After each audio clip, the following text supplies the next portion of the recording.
Eu vou compartilhar a tela com vocês de um texto, que é o texto que a gente vai começar a conversar a partir de hoje. E esse texto, ele vem de um livro, né, que na verdade foram sonhos que me levaram até esse livro.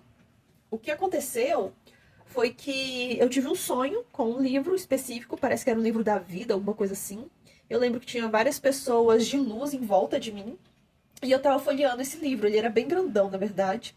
Eu tava folheando esse livro e vi toda a minha vida, todo o meu futuro, vi que a minha vida vai ser muito legal e tudo mais. E aí, eu pensei, tá, ok, mas a minha vida, o meu nascimento nesse livro começava bem no meio.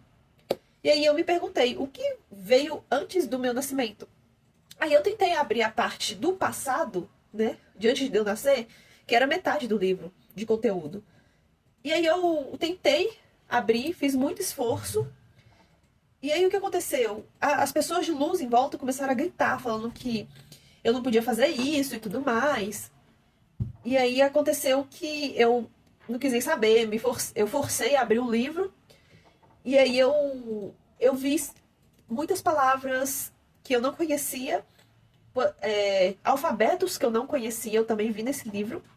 E assim que eu acordei, eu fui lá no Google, pesquisei sonhos, livro e duas palavras que eu consegui lembrar. Hoje eu só lembro de uma palavra. E pesquisei no Google. Em todo o Google só deu um resultado, que era o download de um livro. Bem interessante, né? Era o download de um livro. Aí eu peguei e baixei. Hoje, se eu fizer a mesma pesquisa, não vai acontecer a mesma coisa. Eu tentei, depois de um tempo, fazer a mesma pesquisa e não achei mais esse site. Costumo dizer aos meus pacientes que seus sonhos são mais importantes do que a sua consciência me diz. Através deles, estabelecemos um diálogo permanente entre o que ele conscientemente não consegue me dizer e que ele necessita saber.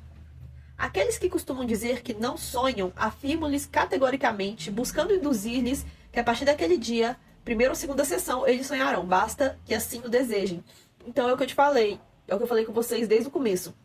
Agora que vocês estão no grupo de estudo e desenvolvimento dos sonhos, agora a chance de vocês terem sonhos interessantes, sonhar com o que vocês quiserem, terem sonho lúcido e tudo mais, a chance aumentou. Por quê? Porque aqui vocês estão, a gente está conversando sobre isso. E os sonhos, ele trabalham de uma seguinte forma. O que tiver na sua cabeça, o que você mais consumir, e dando importância para os sonhos, você vai sonhar e vai lembrar. Tá bom? Vamos lá, gente. A questão de dormir não se opõe ao estar desperto ou acordado do ponto de vista psicológico. Tampouco sonhar se opõe ao sono. Enquanto se dorme, processam-se fenômenos riquíssimos que podem mudar a vida da pessoa. A atividade do sono está ligada à vida íntima do ser humano. O sonho, como atividade onírica, revela de forma sintética a riqueza fantástica do dormir. O sono é uma importante fonte de prazer do ser humano, muito embora às vezes pode revelar-se doloroso para o ego, ao mostrar-se através dos sonhos situações e conteúdos que vão de encontro às suas tendências e aspirações conscientes. Então aqui a gente está de novo falando qual o efeito do sonho, o que é sonho, a gente está introduzindo aqui o assunto com vocês. Então, como eu estava falando, essa questão aqui, enquanto se dorme, processam-se fenômenos riquíssimos que podem mudar a vida da pessoa. Aqui vai ter um mergulho dentro de si, né? E, além de uma fonte de prazer, também é uma fonte de informação. E é justamente isso que pode ser que impacte o ego, porque o sonho, ele não está ali para te agradar, ele está ali para te entregar uma informação. E pode sim trazer um impacto doloroso para o nosso ego. Sua linguagem é completamente simbólica e nem sempre encontra correlações na cultura do sonhador. Sua mensagem, portanto, se levada ao pé da letra, nem sempre poderá ser compreendida. Porque aqui o sonho ele é simbólico. Se você tentar interpretar um sonho ao pé da letra, você não vai entender nada.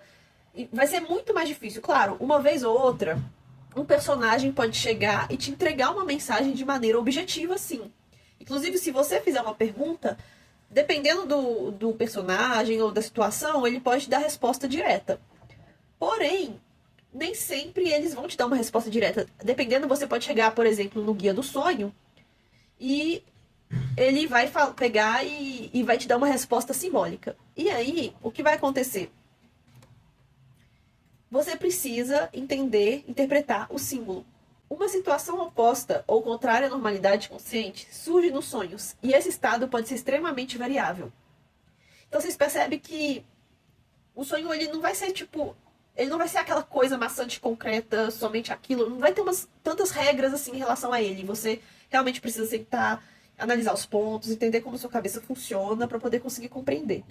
Ao mesmo tempo que o sonhador quer uma análise de seu sonho, ele elabora uma que entende imediatamente a ansiedade que porventura tenha sido provocada. Caso sua análise seja contrariada, ele buscará entender a que lhe foi dada e readaptará a anterior, visando obter mais alívio à consciência. Então, na hora de interpretar sonho, não existe essa questão de eu sei o significado, é esse pronto. O próprio sonhador, que receber essa interpretação, essa análise, ele vai entender se aquele significado fez sentido para ele. E se não fizer sentido, ele vai buscar outra forma de interpretar. Então não adianta nada alguém chegar e falar, eu interpreto o sonho, eu sei tudo.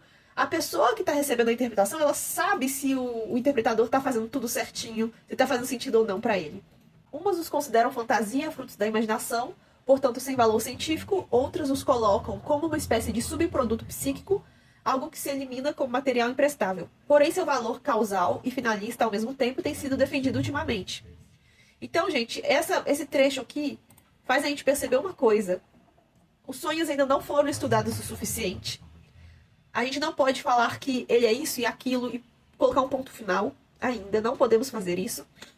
Porque ainda existem pessoas que falam que não tem valor científico. Agora que está começando a ter uma pessoa ou outra. Isso eu digo, assim, entre os cientistas, né, também, porque... Ou entre nós, estudantes de psicologia, porque o que acontece? Existem culturas, né, até mesmo, sei lá, tribais, que levam os sonhos muito em consideração. E até tornam os sonhos a base da cultura, por exemplo, né? Então, a gente vê aqui, tem lugares que falam que não tem valor científico, mas isso é porque, se a gente olhar a humanidade de maneira geral, nós estamos primitivos em relação ao que é o sonho, em relação a explicar o que é o sonho, como funciona o sonho. Em que pese nem sempre ser possível a compreensão do seu sentido. As consequências de sua ocorrência, porém, são observáveis.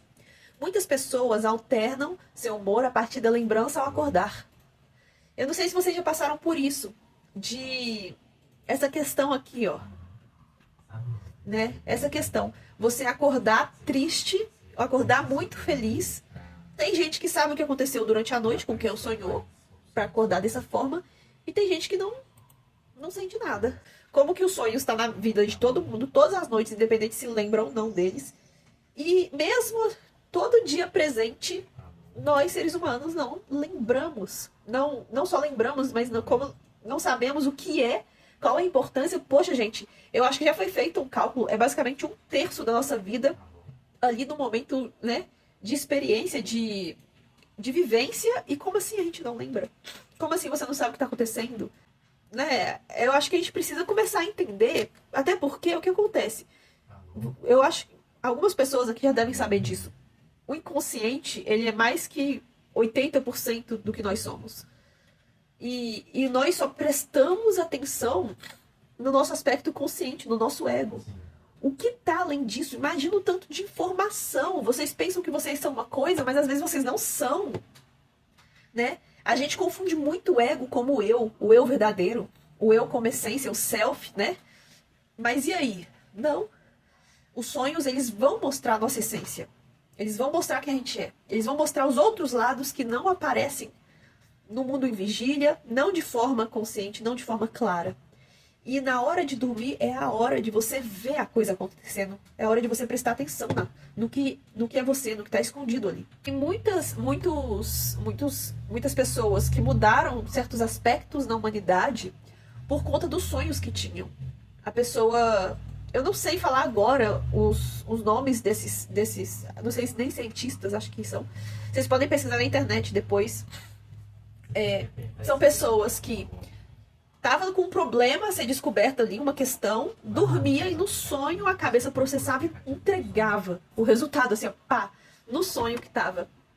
Até problemas matemáticos foram resolvidos através de sonhos. Eu ouvi falar que a tabela periódica também foi organizada através de um sonho, mas eu não tenho certeza. Mas eu não duvido também que tenha sido. Aí aqui ele coloca, mesmo assim ele sugere interrogações e desejos de compreensão. Aí isso aqui eu deixo para vocês responderem. Em que meio eles ocorrem?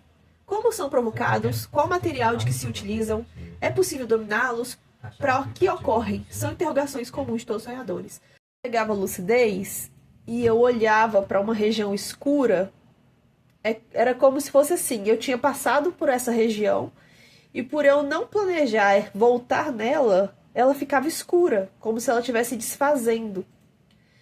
E aí, quando eu ficava lúcida, eu olhava para trás, né? Em vez de seguir aquele roteiro, eu pensava, não, o que tá ali atrás que eu acabei de passar que eu não pretendia voltar? Aí eu olhava para trás, estava meio escuro, meio que como se o sonho estivesse desfazendo. E aquilo me assustava. E o fato daquilo me assustar me causava medo. E aí naquela região começava um pesadelo. E aí eu percebi uma coisa, se eu sentir medo vai ter pesadelo.